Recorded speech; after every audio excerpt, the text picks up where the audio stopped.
রমজানের পর বেজোর সংখ্যার রাতগুলোতে লাইলাতুল কদরের তালাশ করো।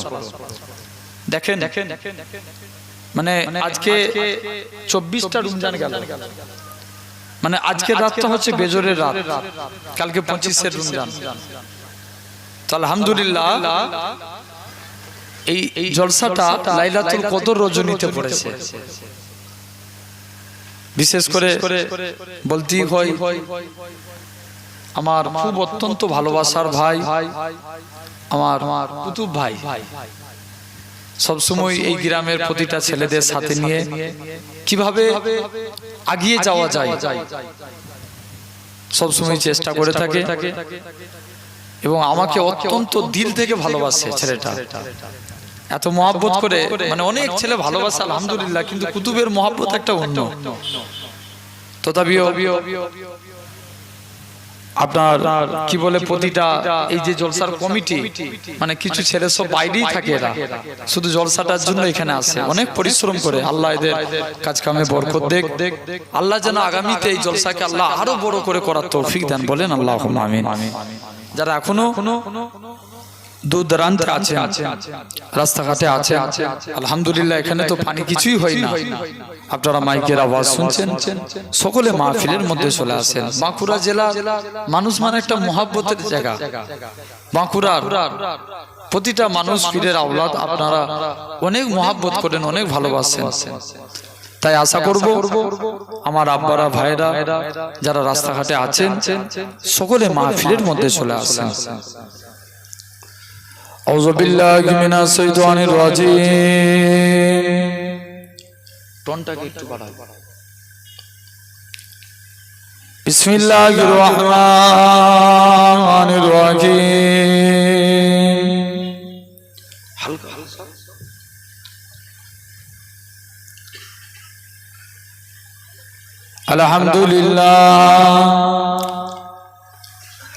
আলহামদুলিল্লাহ নাহমাদুহু ওয়া নাস্তাঈনুহু ওয়া নাস্তাগফিরুহু ওয়া নু'মিনু বিহি ওয়া নাতাওয়াক্কালু আলাইহি ওয়া নাউযু বিল্লাহি মিন শুরুরি আনফুসিনা ওয়া মিন সাইয়্যাতি আমালিনা।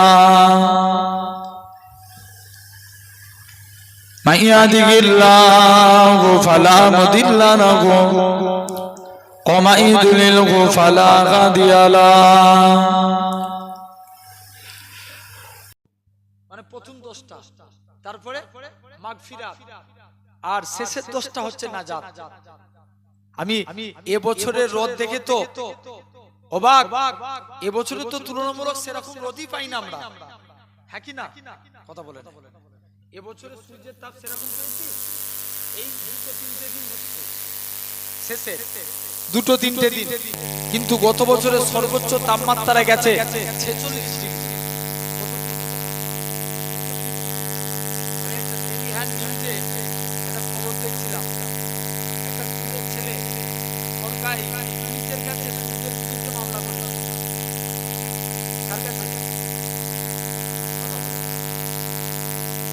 একদম হাকিকাত বলছি, ভাববেন যে ভাইজান মানিয়ে কথা বলছেন না। ডেলি হ্যান্ড একটা খবর করা হয় পাবলিক, এই ডেলি হ্যান্ড নিউজে দিয়েছে কেরলের একটা যুবক পুলিশের বিরুদ্ধে এক কথা দিয়েছে যে সূর্যকে একটু যাতে আমাদের রোদ না লাগে, সূর্যের বিরুদ্ধে মামলা করেছে। কিন্তু জেনে রেখে দেন, সূর্য তামাম পৃথিবীর মানুষকে তার তাপ দিয়ে হারিয়ে দিয়েছে, স্বয়ং সূর্য আল্লাহ রোজাদার বান্দার কাছে হেরে গেছে। জোরে বলে রেখে দেন। তাহলে আজ সেই জায়গায় বসেছি আমার কাছে, এখনো সময় আছে। রাত 10টা হচ্ছে নাজাত পাবো আল্লাহর কাছে, তওবা করে নেন, আল্লাহ মাফ করে দিবে। মুসলমান করে ছেলে মেয়েরা পানা তরুণেরা হে নবী প্রেমিকেরা শুধু তাই নয় আমার আল্লাহ জানিয়ে দেয় ওই আমার বান্দারে তোরা কত অন্যায় করেছিস খবরদার খবরদার লা তাকনাতু মির রাহমাতিল্লাহ ইন্নাল্লাহা ইয়াগফিরু যুনুবা জামিয়া ইন্নাহু হুয়াল গাফুরুর রাহিম তোমরা আমি আল্লাহ আমার কাছে মাফি চেয়ে নাও আল্লাহ নবী জানিয়েছেন আমার উম্মতিরা যদি মরণের 1 বছর আগে তওবা করে আল্লাহ তাদের জীবনের গুনাহটাকে maaf করে দিবে আল্লাহ নবী বলেন 1 বছর যদি দেরি মনে হয় তোমরা মৃত্যু 6 মাস আগে তওবা করো 6 মাসটাও যদি দেরি মনে হয় তোমরা মৃত্যুর 1 মাস আগে তওবা করো 1 মাসটাও যদি দেরি মনে হয় মৃত্যুর 1 দিন আগে তওবা করো হে নওজোয়ান যুবকেরা একদিনটাও যদি দেরি মনে হয় বান্দার গলা দিয়ে ঘরঘরানি শব্দ বেরিয়ে গেছে ওই টাইমে আল্লাহ পাকে বান্দারা যদি আমার আল্লাহর কাছে কেঁদে কেঁদে তওবা করে আমার আল্লাহ তাদের জীবনের গুনাহটাকে আমার আল্লাহ ক্ষমা করে দিবে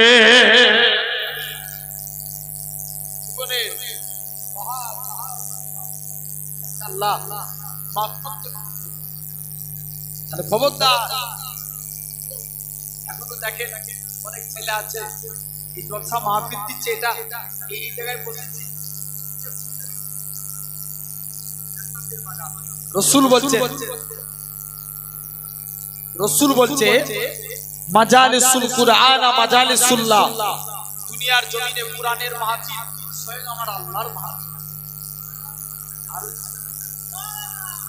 তথাপিও আমরা এই আল্লাহর মাহফিলকে ইনকার করে যদি বাইরে ঘুরি রাস্তায় দাঁড়িয়ে থাকি কিয়ামতের দিন আল্লাহর কাছে তোমাদের জবাব দিতে হবে এর জন্য তুমি তৈরি বললাম আমি জলসা হই আজকে আইপিএল খেলা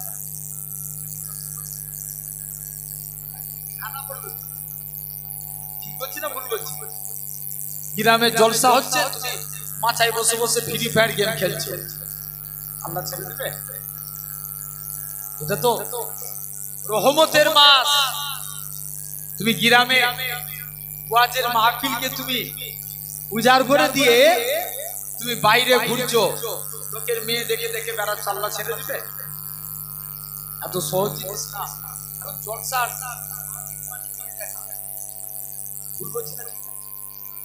খাবারের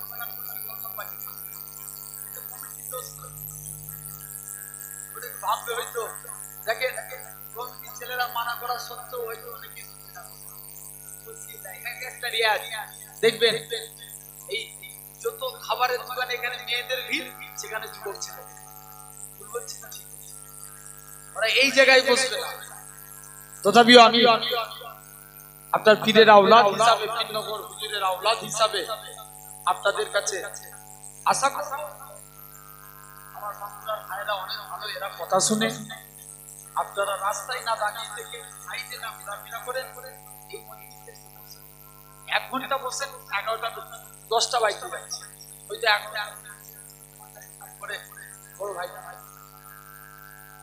জেনে রেখে দেন 1টা ঘন্টা আপনারা যদি আপনারা না বুঝেন আপনাদের যদি মনোযোগ ওয়াজের দিকে আমি না দিতে পারি আমার ওয়াজ ভালো লাগবে আরে ভালো লাগবে একটু ভালো লাগবে না ওয়াজ তখনই তো ভালো লাগবে যখন শ্রোতারা শুনতে ভালোবাসে তখনই তো ভালো লাগবে যখন শ্রোতাদের জজবিয়াত থাকবে ওয়াজের প্রতি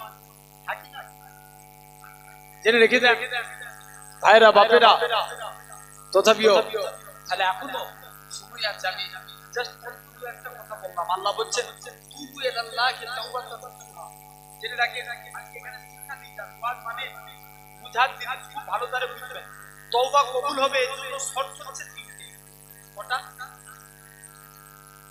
খুব মনোযোগ দিয়ে শুনো যুবক তোমরাও যদি তওবা করো অন্তত আমি হাত জোর করে একটা জিনিস আপনাদের কাছে রিকোয়েস্ট করে যাই আল্লাহ সুবহানাহু অনেক যুবক ছেলেরা পাগল ভালোবাসে ভাই তুমি বলে যাই রাতে যখন ঘুমাতে যাবে অন্তত একবার হলো তওবা চেয়ে বড় ইনশাআল্লাহ সবাই পালন করবে রাতে আমরা হয়তো অনেকে কানে হেডফোন দিয়ে গান শুনতে এখন অনেক গান শোনা কমে গেছে আলহামদুলিল্লাহ আগেকার দিকে আমরা যখন ছোট ছিলাম যুবক ছেলেরা শুধু গান শুনতো এখন দেখো প্রত্যেকের মোবাইলে কোনো না কোনো হুজুরের গজল কোনো না কোনো হুজুরের ওয়াজ আছে এই আমার এই ভাইটা বলছে ভাইজান আমার মেয়ে আপনার বন্ধু না আমার আপনার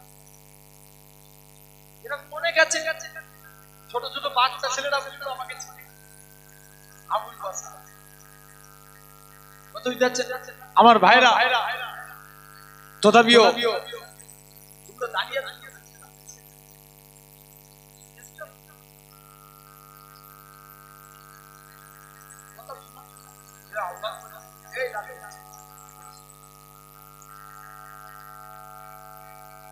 সামনে সামনে চলে গিয়ে এসো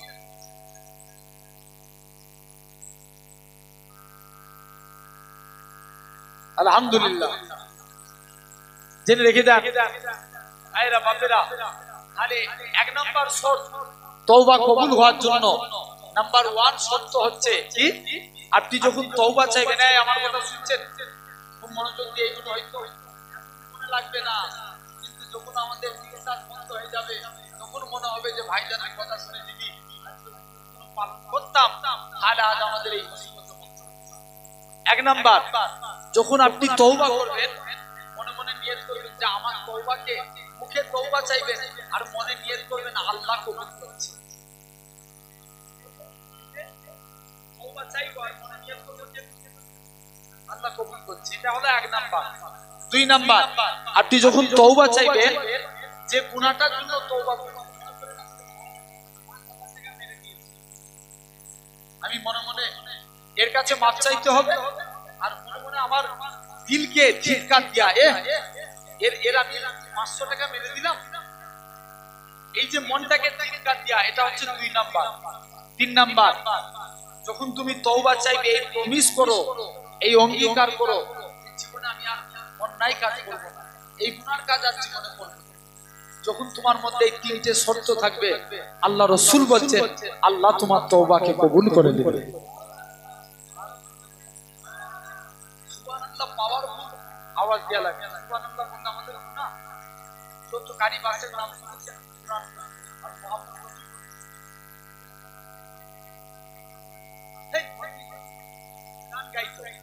মুহাম্মদ রফিক গান গাইতো দুজনই মুসলমান আল্লাহ জান্নাতি করবে একজন কুরআন পড়ে পড়ে লাঞ্চের ক্ষতি করেছে আর একজন গান গেয়ে গিয়ে লাঞ্চের ক্ষতি করেছে দুজনই মুসলমান জান্নাতি হবে কারি বাসের কারণ সে আল্লাহর দ্বীনের জন্য গলাকে ব্যয় করেছে জোরে বলে চেষ্টা করা লাগবে ভাই আল্লাহর দিকে ফিরে আসতে হবে ইনশাআল্লাহ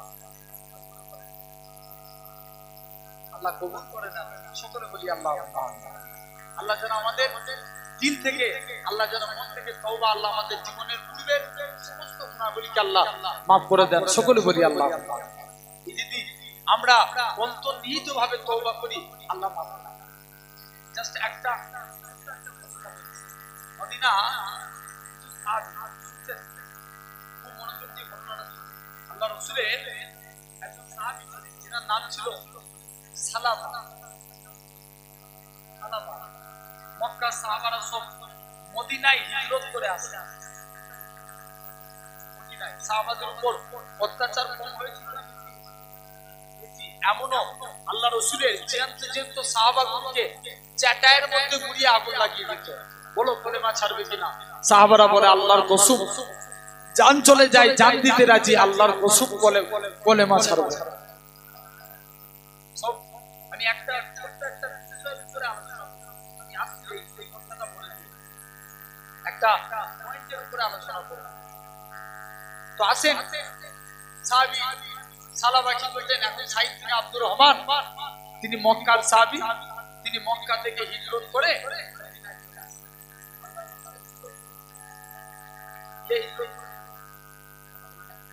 আল্লাহ রাসূল মদিনায় হিজরত করে নবী মদিনায় হিজরত করে চলে আসলেন মক্কার মানুষরা নবীকে কষ্ট দিল মদিনার মানুষরা অন্তর দিয়ে নবীকে আরো জোরে হয় না মুসলমান করে ছেলে মেয়েরা আব্বারা তরুণেরা হে নবী ফেরকের আগা আল্লাহ নবী মদিনা থেকে তশরিফ নিয়ে চলে আসলেন মদিনা যুবকেরা এরা খুব ভাবে আল্লাহ নবী হযরত আবু বকর রাদিয়াল্লাহু তাআলা আনহু হুজুর আমার আস্তে আস্তে করে মদিনা থেকে আল্লাহ নবীর সাথে করে চলে আসলেন হযরত আবু বকর আল্লাহ নবী একবার ডান দিকে যায় বাম দিকে যায় সামনে যায় পিছনে যায় আল্লাহ নবী বলে ও বাবা জি আবু বকর তুমি কেন এরকম কাজ করো বাবা একবার ডান দিক বাম দিক সামনে পিছন দিক কেন করো হযরত আবু বকর বলেছিলেন ইয়া রাসূলুল্লাহ হাবিবাল্লাহ ইয়া রাসূলুল্লাহ হাবিবাল্লাহ চতুর্দিকে আপনার দুশমনে ভরা কেউ যদি আপনাকে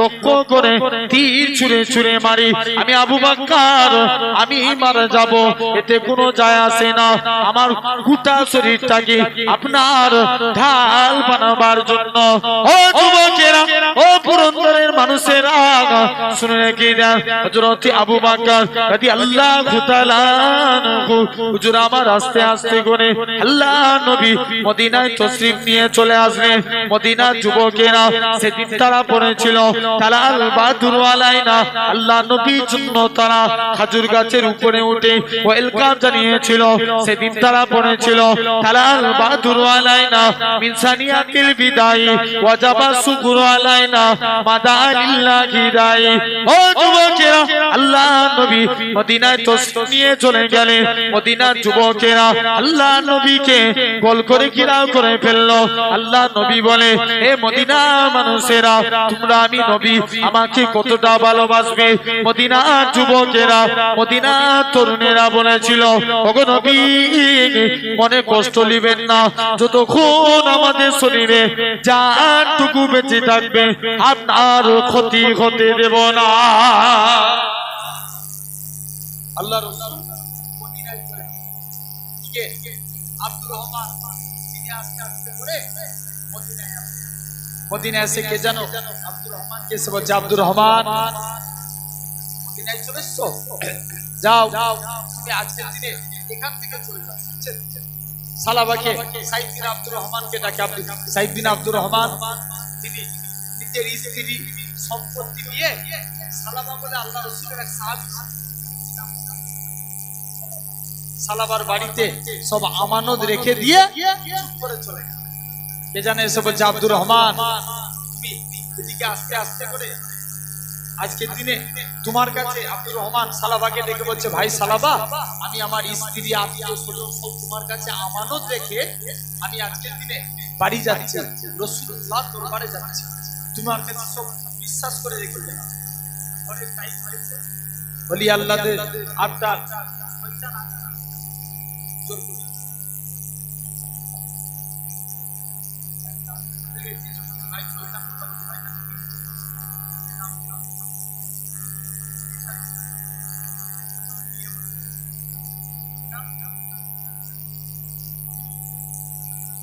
ইবলিস আর কাইয়ুমুজ জামান বড় হুজুর কেবলা বলতেন বাবা শয়তান হচ্ছে চারটা শয়তান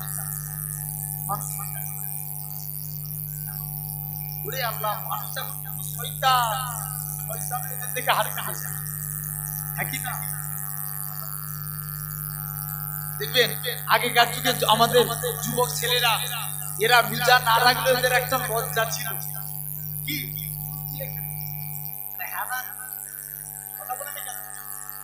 লুকিয়ে খেত এখন দিনের বেলায় প্রকাশ্য পান খান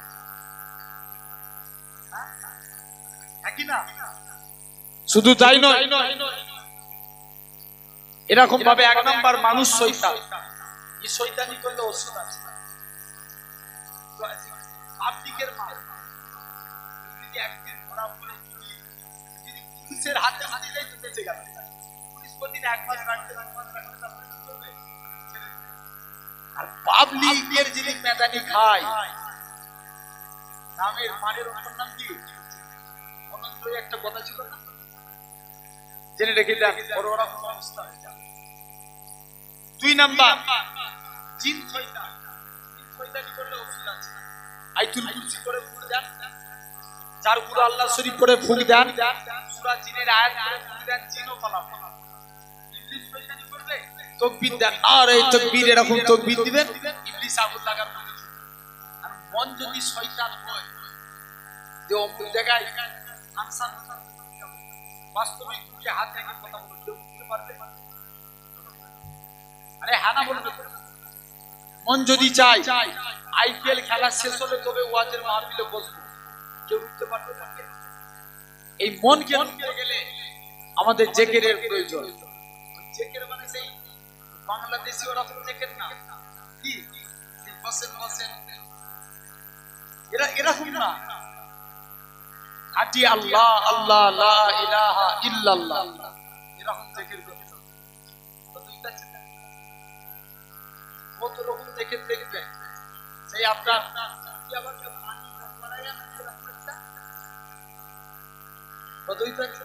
জেকেরের মধ্যে পানি গড়িয়ে যাচ্ছে। আমার ভাইরা আব্বারা তরুণেরা জেকের করব খাঁটি ভাবে, ঠিক কি না? যেটা আল্লাহর জন্য হবে, তোমার বলবে ময়লা পরিষ্কার হবে। জোরে বলেন সুবহান। তো ভাইরা এখন শয়তান এসে পিল খাচ্ছে কাকে? না আব্দুর রহমান স্ত্রীকে রেখে তো যাবে, সালাবাকে পিল খাচ্ছে। সালাবা গভীর রাত্রে উঠে আব্দুর রহমানের দরজায় যে আঘাত করছে, আব্দুর রহমানের স্ত্রীর দরজায় যে দরজাটা খুলেছে, আব্দুর রহমানের স্ত্রী করছে ভাই তোমার অন্তর থেকে আল্লাহর ভয় উঠে গেল? খুব মনোযোগ দিয়ে শুনো, মায়ের অন্য জায়গায় রাখলে কিন্তু পড়াশোনা লাভ হবে না। তোমার অন্তর থেকে আল্লাহর ভয় উঠে গেল? আব্দুর রহমান ইবনে আউফ বলে ভাই আজকের দিনে মাফ করে আমি আল্লাহর ভয়ে তোমার থেকে আমি দূরে সরে যাচ্ছি। আব্দুর রহমান আল্লাহর ভয়ে জঙ্গলে চলে গেল। আল্লাহ আমি আমানতের মানে খেয়ানত করে ফেললাম, বিশ্বাসঘাতকতা করে ফেললাম, এই চিন্তা করে পর্বতের চূড়ায় চলে গেল। সকাল হয়েছে, সাইদ বিন আব্দুর রহমানের বাড়িতে আসলেন। স্ত্রীর মুখ থেকে কথা শুনে তার একটা মহিলা ছিল যার নাম ছিল খামসানাকে সাথে করে নিয়ে চলে গেলেন। যাও চলো তোমার আব্বাকে আনতে যাবো। সালাবা বলে না আমি আর যাবো না, আমি যা অন্যায় করেছি আমি আজকের দিনে আর কাউকে মুখ দেখাতে পারবো না। মুসলমান ঘরের ছেলে মেয়েরা আব্বারা তরুণেরা তওবা কাকে বলে ডাকেন? এরা খুবভাবে তওবা করে নেন। যুবকেরা আব্বারা তরুণেরা মুসলমান ঘরে জন্ম নিয়েছেন, যেদিকেই তাকাবেন মাথায় টুপিওয়ালা মানুষ দেখতে পাবেন, যেদিকেই তাকাবেন দাড়িওয়ালা মানুষ দেখতে পাবেন, যেদিকেই তাকাবেন এরকম ভাবে পাঞ্জাবি পণ্যে বলা মানুষ দেখতে পাবেন। কিন্তু ঈমান খারাপ হয়ে যায়, আমাদের ঈমান কমজোর হয়ে গেছে। আল্লাহ নবী সাহাবী হযরত সালামা রাদিয়াল্লাহু তাআলা আনহু কি সাইদ বিন আব্দুর রহমান বলে সালাবা তুমি সিজদা থেকে মাথা তুলো, তুমি আজকের দিনে বাড়ি ফিরে চলো। সালাবা বলে না না না না এটা মানা যাবে না, এটা মানা যাবে না। ও যুবকেরা আল্লাহ নবী সাহাবী হযরত সালাবা রাদিয়াল্লাহু তাআলা আনহু কাছে তার মেয়ে এবং সাইদ বিন আব্দুর রহমান অনেকক্ষণ ধরে কাঁদতে লাগে। সালাবা বলতে লাগে ভাই তবে ঠিক আছে একটা শর্তে আমি যেতে পারি, আমার গলায় দড়ি বেঁধে টেনে টেনে আল্লাহ নবীর বড় সাহাবী হযরত আবু বকরের দরবারে নিয়ে চলো। কি শরণিতার কথা, কি লজ্জার কথা, বাপের গলায় দড়ি বেঁধে টেনে টেনে টেনে হযরত আবু বকরের দরবারে নিয়ে যায়। হযরত আবু বকর বলতে লাগে হে রাসূলুল্লাহ সাহাবী, হে হযরত সালাবা কি এমন অন্যায় করেছো বলো?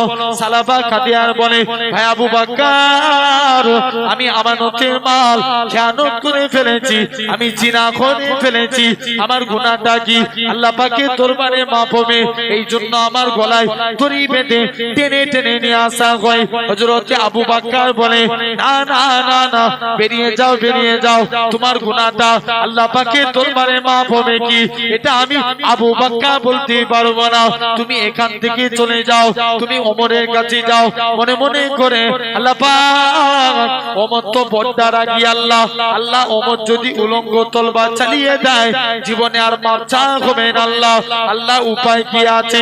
ও যুবকেরা ও নবী প্রেমিকেরা আল্লাহ নবী সাহাবী হযরতে ওমরের কাছে যায়, বাপের গলায় দড়ি বেঁধে খামসানা টেনে টেনে হযরতে ওমরের দরবারে নিয়ে চলে যায়।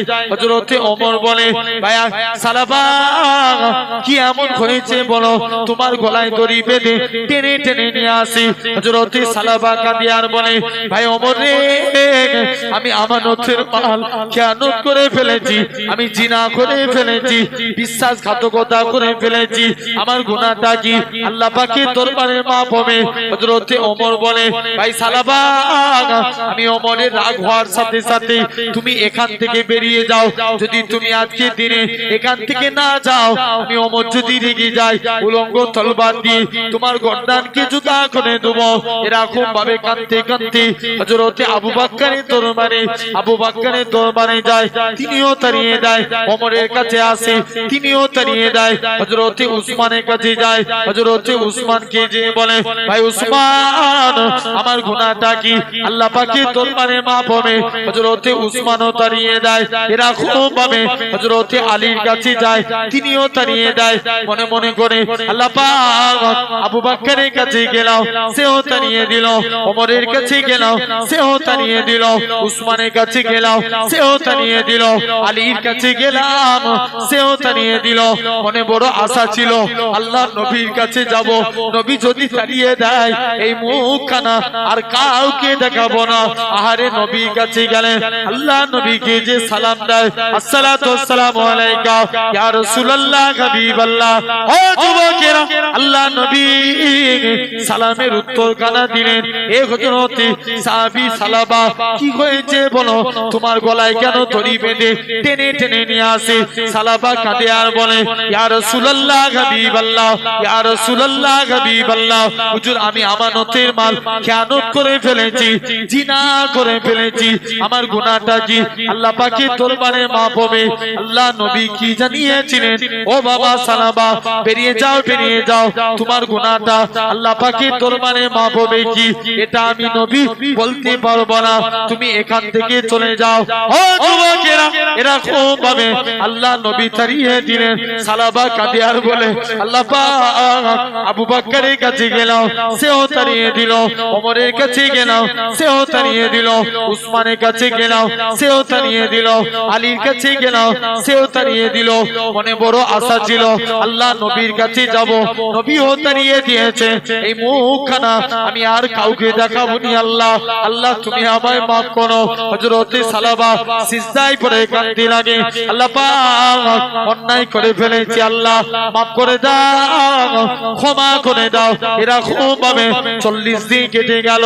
হে নওজোয়ান যুবকের আমার আল্লাহ পাক জিবরাইল আমিনকে পাঠিয়ে দেয়, হে হযরতে জিবরাইল চলে যাও, চলে যাও, আমার রাসূলুল্লাহকে জানিয়ে দাও ওই গুনাহগার যুবকের জীবনের গুনাহটাকে আমি আল্লাহ মাফ করে দিয়েছি। হযরতে সালাবা কাঁদে আর বলে, হযরতে আল্লাহ নবী সাহাবী আল্লাহ নবী হযরতে সালমান আর আলী হুজুরকে সালাবার খোঁজে পাঠিয়ে দিলেন। কোথায় গিয়ে সালাবাকে পেল না। সালাবা জঙ্গলে পড়ে সিজদায় পড়ে কাঁদে। সালাবার কান্না দেখে জঙ্গলে হিংস্র পশু পাখিরাও কাঁদতে লাগে, সালাবা কাঁদতে লাগে। হে নওজোয়ান যুবকেরা, এরকম ভাবে আল্লাহ নবী সাহাবী হযরতে সালমান আর হযরতে আলী সালাবাকে তুলে নিয়ে আসেন আল্লাহ নবীর দরবারে। সালাবা যেই টাইমে এসে পৌঁছালো ওই টাইমটা ছিল ফজরের টাইম। ওই টাইমে সালাবা আল্লাহ নবী সালাবা ঝরঝর করে কাঁদে। সালাবা কাঁদে আর বলে, আল্লাহ নবী নামাজে দাঁড়িয়ে বলে, বাবা কাফা বিল মউতি, তোমরা মরণের কথা বেশি বেশি করে শোনো করো। সালাবা ঝরঝর করে কাঁদে। আল্লাহ পাক আজকের দিনে সালাবা বেহুশ হয়ে ইন্তেকাল হয়ে গেলেন। আল্লাহ নবী সালাবার কবরের দিকে তাকায়, একবার কাঁদতে লাগে, আবার গুটি গুটি পায়ে হেঁটে হেঁটে আসে। সাহাবা হুজুররা জানতে চাইলো, ইয়া রাসূলুল্লাহ হাবিবাল্লাহ, ইয়া রাসূলুল্লাহ হাবিবাল্লাহ, হুজুর আজকের দিনে আপনি একবার কাঁদেন আবার কেন হাসতে লাগেন? ও যুবকেরা, আল্লাহ নবী কি জানিয়েছিলেন ও বাবা সাহাবীরা আমি এই জন্য একবার কাঁদি আবার আজকের দিনে গুটি গুটি পায়ে হেঁটে হেঁটে আসি কেননা আমার সালাবাকে আমার আল্লাহ পাক কবুল করে নিয়েছে সালাবার কবরটাকে আমার আল্লাহ পাক বেহেশতের গোলাপ ফুলের বাগান বানিয়ে দিয়েছে তবে ইয়া রাসূলুল্লাহ হাবিবাল্লাহ তবে আজকের দিনে সালাবাকে আপনি কবুল করে নিয়েছে কেননা সালাবাটাকে আমার আল্লাহ পাক এত গুণ অগণিত মালায়েকা ফেরেশতা নাজিল করে দিয়েছে সালাবাত জানাজাতে অগণিত ফেরেশতারা নাজিল হয়ে গিয়েছে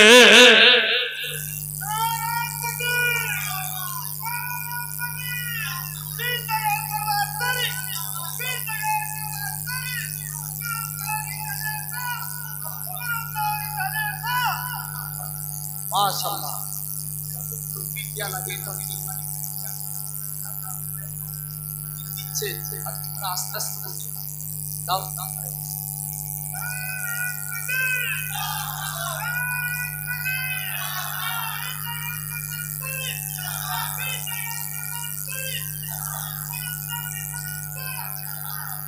মাশাআল্লাহ তাকবীর মাঝে মাঝে লাগে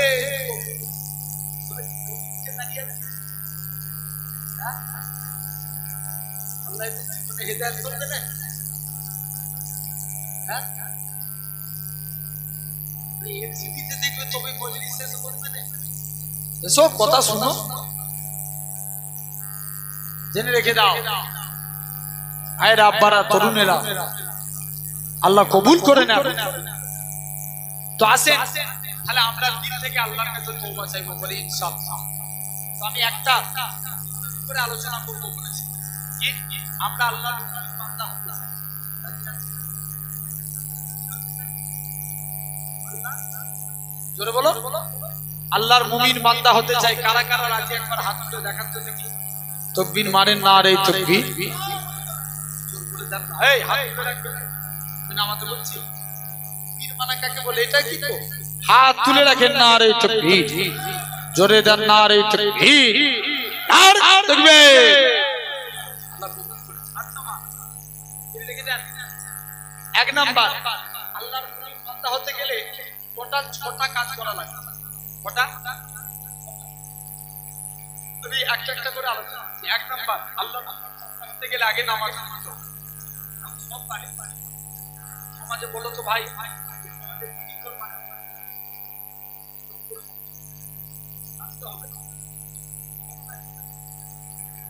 যে এই সমাজে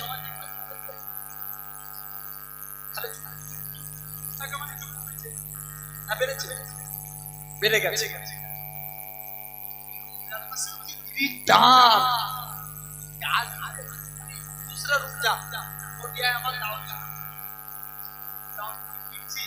তোর আজান দেয় একটা মুরব্বী চাচা মাথায় টুপি রেখে ফিকির টানছে রমজান মাসে আমি যদি ওকে নিয়ে জিজ্ঞেস করি চাচা তুমি যারা নামাজ পড়তে কেমন শরীর খারাপ গ্রাম আছে না জেনে রেখে দাও ভাইরা আব্বারা তরুণীরা আপনার ছেলে আসলে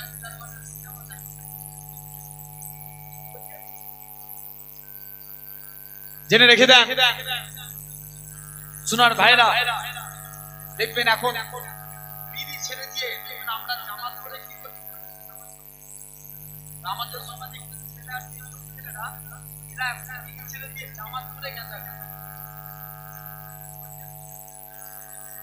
একসাথে 5-6 জন মিলে বলবে চল টার করি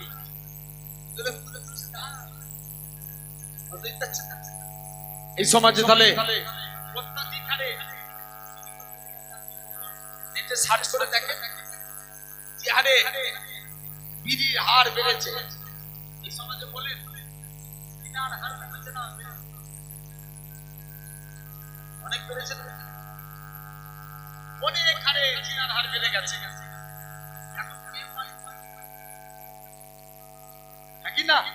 জেনে রেখে দেন ভাইরা আব্বারা তরুণীরা শুধু তাই নয়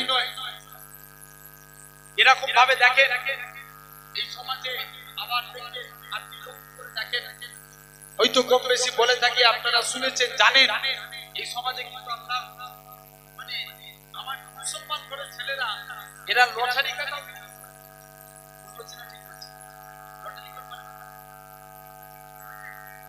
বেড়ে গেছে, অনেক বেড়ে গেছে। এমনও ছেলে আছে দেখবেন, এমনও আমাদের সমাজে এরকম আমরা মুসলমান সিনেমা বাংলাদেশে হচ্ছে, আপনার মদের দোকান করেছে, হুজুরকে দিয়ে দোয়া চেয়ে গেছে, হুজুরের দোয়া চাইছে, আমরা দোকানে বড় করতাম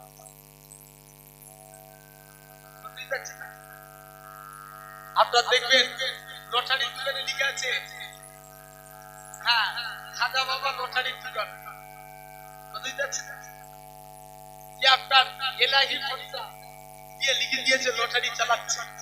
ওরে আল্লাহ, আবার এমনও কমপক্ষে আমাদের সমাজে মানুষ আছে কিন্তু লটারি কেটে আল্লাহর কাছে দোয়া চাইছে, বলছে আল্লাহ এমন তো এবারে করতে পারিনি, আল্লাহ তুমি তোমার নামাজ পড়ি, আল্লাহ আমি সেরকম ভাবে লটারি কাটিনি, এবারে একবারে কেটে ফেলেছি, আল্লাহ তুমি যে কদিন আগে আল্লাহ তুমি আমাকে 50,000 টাকা দিলে, ওর ব্যাপারে আমি একটু একটু করে নি, আল্লাহ আল্লাহ তুমি অমুক জনকে 2 লক্ষ টাকা দিলে, তার ব্যাপারে আমি একটু দুঃখ করিনি, আল্লাহ কিন্তু আমি 30 টাকা দিয়ে কেটেছি, তুমি আমাকে 1 কোটি টাকা পাইয়ে দাও।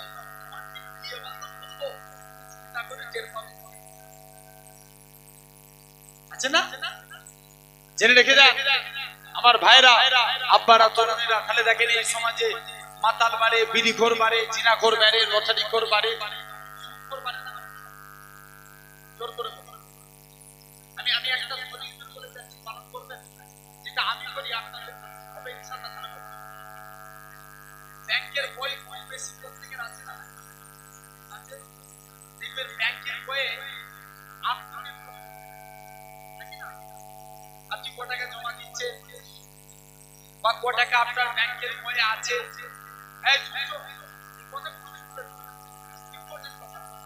যেগুলো আমল করতে পারলে তোমার জীবন পরিবর্তন। তুমি ব্যাংকের বইয়ে কি করবে, আপডেট করবে, দেখবেন ওখানে লেখা থাকে একটা ক্রেডিট ইন্টারেস্ট। ইন্টারেস্ট মানে কি, আপনি যত টাকা জমা দেন ব্যাংকের বইয়ে দেখবেন একটা লেখা থাকে ইন্টারেস্ট, ওই সুদের টাকাগুলোকে আপনি যোগ করবেন টোটাল। কোনোবারে দেখবেন 25 টাকা, কোনোবারে কারো 50 টাকা, কোনোবারে 5 টাকা, কোনোবারে 10 টাকা, এরকম একটা আরবিআই মানে রিজার্ভ ব্যাংক একটা সুদ দেয় তাদের কাছে লেনদেন করার জন্য। কিন্তু ইসলামী শরিয়াতে সুদ খাওয়া কি, জোর করে বলো, হারাম। 37 বার জিনা করলে যত গুনাহ হয়, 37 বার জিনা করলে যত গুনাহ, 1 দিরহাম পরিমাণ সুদ খেলে তো। এবার বুঝেন কোনটা বড় গুনাহ? সুদ করে সবথেকে ছোট গুনাহ হচ্ছে নিজের মায়ের সাথে জিনা করা।